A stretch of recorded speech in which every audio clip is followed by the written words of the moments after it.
এটা নারায়ণগঞ্জের মধ্যে এমন একটা জায়গা যেখানে মুসলিম, হিন্দু, বৌদ্ধ, খ্রিস্টানের শেষ ঠিকানা।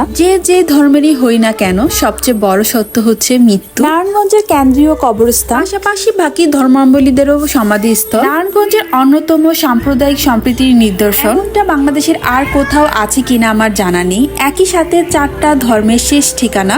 নারায়ণগঞ্জের কে কোথা থেকে আজকের ভিডিওটা দেখছেন কমেন্ট করে জানাবেন। এটা ছিল খ্রিস্টানদের কবরস্থান। খ্রিস্টান কেউ ভিডিওটা দেখে থাকলে অবশ্যই কমেন্ট করে জানাবেন। এর পাশে ছিল নারায়ণগঞ্জের কেন্দ্রীয় সিটি শ্মশান। এখানে হিন্দু এবং বৌদ্ধদের দাহ করা হয়। গেটটা খোলা ছিল, চলুন আপনাদের ভিতরটা ঘুরে দেখাই।